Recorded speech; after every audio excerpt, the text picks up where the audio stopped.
In this video, I'm posting a 2-week update of the Beadmaker versus the Meguiar's Hybrid Ceramic Wax in the durability test. What's going on, and welcome back to the Wilson Auto Detailing community. If you are new here, don't be dumb. Subscribe if you love everything auto detailing. Now, to get into this video, P&S Beadmaker Hybrid Ceramic Wax by Meguiar's. Basically, to make it simple, I taped off the middle of this trunk here.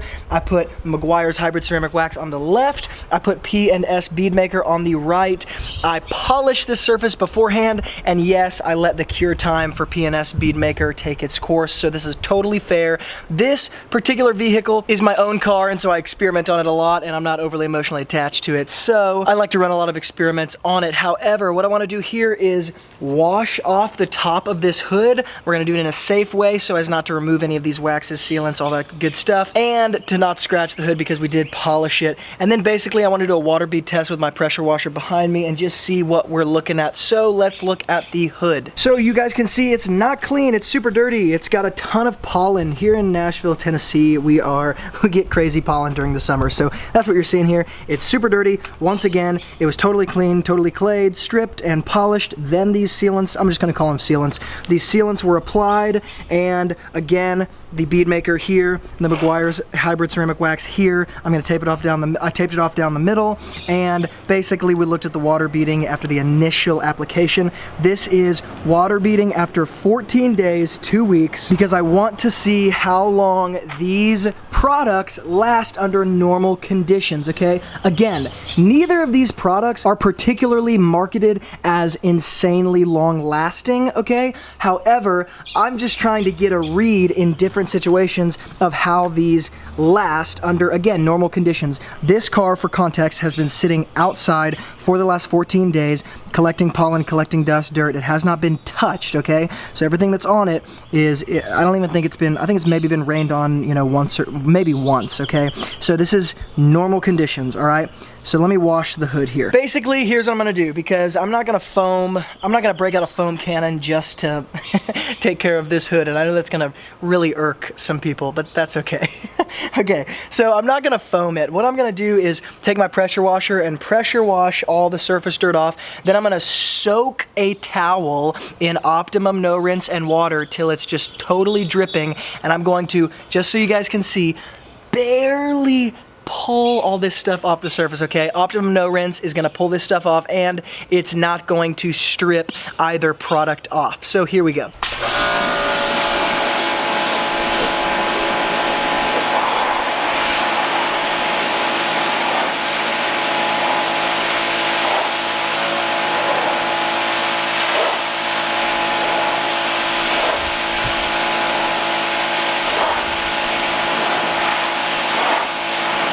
Alright, so now that it is washed, let's take the Optimum No Rinse dripping towel, and I'll do this very carefully just for the keyboard warriors out there. Okay, this towel is basically dripping, okay?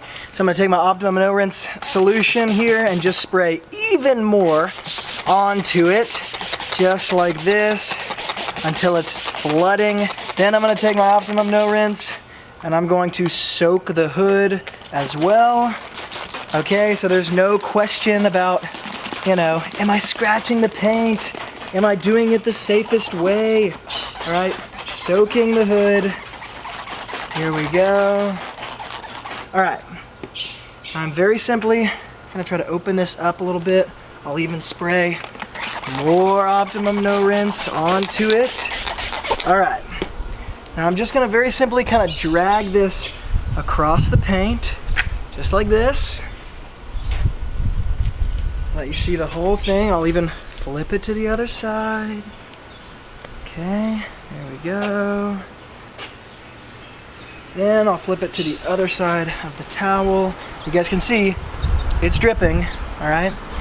I'm just gonna barely go up and down just to make sure I get all the surface dirt off so that we can kind of justly evaluate the two coatings.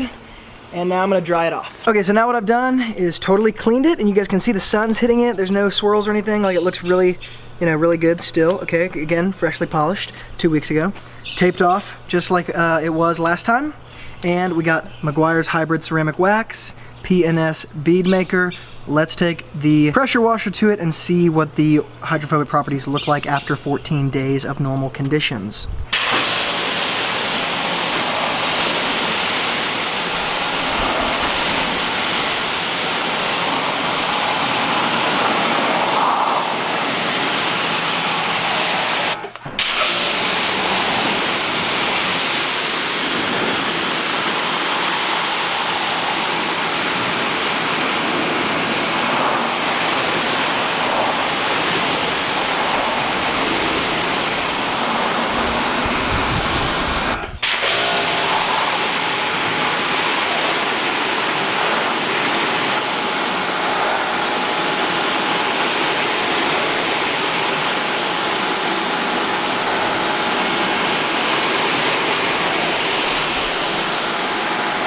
Okay, so I just want to look at the initial kind of look here. This is the Meguiar's hybrid ceramic wax side.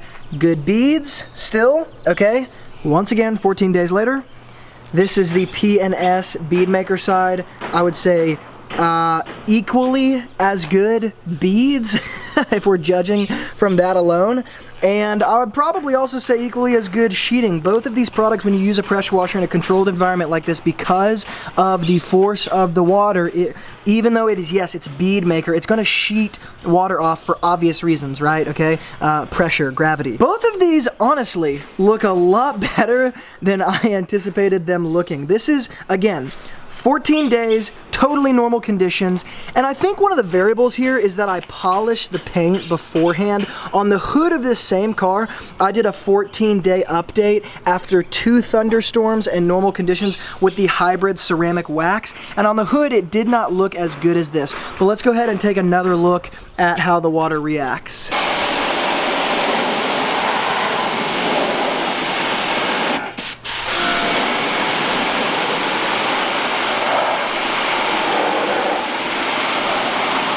Okay, so this is the P&S Beadmaker side.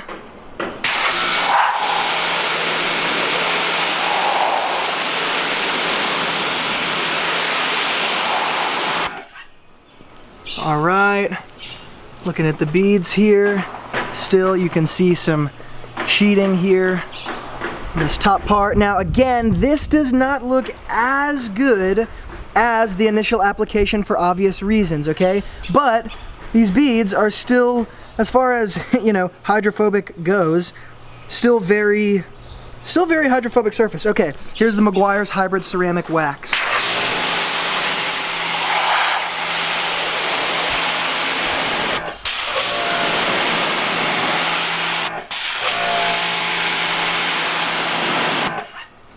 All right, take a look here, and we can see still, again, some pretty tight beads, but I think as far as comparing them 14 days later, I will let you guys kind of be the judge of what you're thinking here, because I don't know that I can draw any conclusions yet. I'm gonna probably wait another week and do another test, and then basically go until you just can't see them kind of reacting with the paint anymore whatsoever. But there it is. Again, P&S Beadmaker right side, Meguiar's hybrid ceramic wax left side. So there it is, 14-day, 2-week update, Beadmaker and Meguiar's hybrid ceramic wax. Both of them reacted, again, a lot better than I thought they would.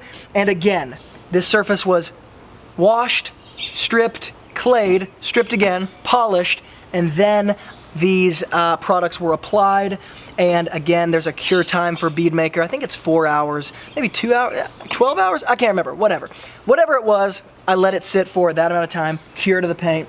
I'm gonna post another update in about 7 days. We'll look at the 3-week update, but as far as the 2-week update goes, I'd say it's pretty impressive. And again, I'd like to say this is under normal conditions. This is not a car that is garaged. It's exposed to the elements, it gets hit with everything, and these are the results. So if you guys wanna check out the products used in this video, or the pressure washer, which by the way, is the AR Blue Max down here, super portable and amazing. I'll be posting a review about it, but I'm gonna hook up all three, this product, ceramic wax, Beadmaker, and the pressure washer used here in the YouTube description box below. There'll be Amazon links. If you use my links, yes, it gives this channel a small commission, but it helps the channel stay alive so I can keep giving out awesome content. If you are new to the Wilson Auto Detailing community, again, don't be an idiot. If you like everything auto detailing, hit the subscribe button. And guys, as always, thank you so much for being involved. And from Luke, here at Wilson Auto Detailing, I'll see you guys in the next video.